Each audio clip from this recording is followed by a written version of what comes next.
I've got this car that was involved in an unfortunate event, and I want to get a look at the underside. There's stuff that's dragging around down there. The car still runs fine, but I want to either repair it or figure out if I need to take it to a mechanic. But first I need to get a look at the underside. So I am going to build a ramp system so that I can get a good look at this safely. This video is about the ramp system being built, not really the car or the repairs that I'm planning on doing on it. So that's where we're going with this.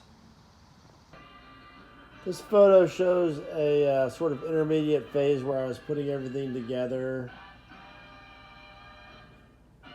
and I had Batman playing in the background. This is what they look like right now. I've got most of the supports underneath put in at this point. As I've been working on these, I've figured out two safety features that I want to install as I'm going on. Obviously, I don't have all the beams installed there yet, but I want to put something in place to keep the tire from rolling off of the side either way when I'm pulling up. And the other thing I want to do is to prevent something from having it fall over the side, because if the whole thing just wobbled over the side and went up under the car, that would be a really bad thing. So now I'm installing these things right here for lateral stability. I'm probably going to add a couple trusses to it later today. So right now I've got the finished product. If you take a look at it, you see I've got this thing to stop the tire from going forward, won't go too far. I got these things here, the rails to keep the tires in line. I've got these guys down here that are screwed in pretty tight to prevent the whole thing from tipping over. And then I've got a lot of 4x4s in there for support. So we're gonna see what happens. Hopefully this thing won't cave in on me. And then another feature I put on them was that I extended these 2x4s for the wheels a little bit further down so that I can pull the car up and kind of stop it and make sure that I have a good alignment before I drive it up the ramp. I pulled the car into the garage and I lined this thing up with the tires, and I've got a 2x4 here with a mark on it to ensure that the whole thing is parallel as the car is pulling up, because I don't want it to be too wide or too narrow, because it could cause these things to scoot a bit.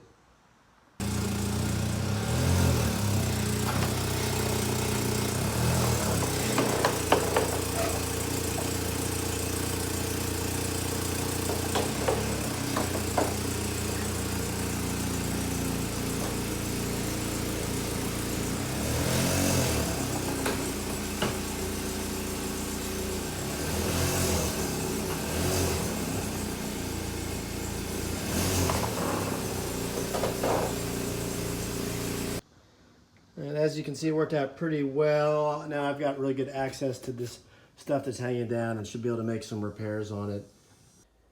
To finish off this video, I was able to reattach all the stuff on the undercarriage of the car, and I'm going to be doing some repairs on this bumper tomorrow, so it looks like I won't have to take it into the mechanic.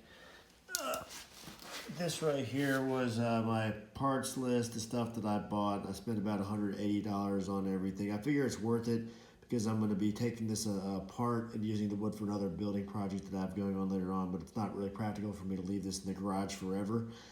I always use high quality screws for anything I put together, so that it makes it a bit more modular, so that I can use the wood for other things, and also it makes it easier to replace things.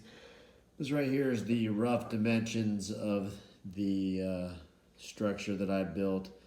So it's 14 feet long. I used 2x10x16, cut 2 feet off of the end to construct the platform on top. It's a 10-foot ramp, and the whole thing is 18 inches high, which gave me plenty of room to work on the car. And that's about it. Later, y'all.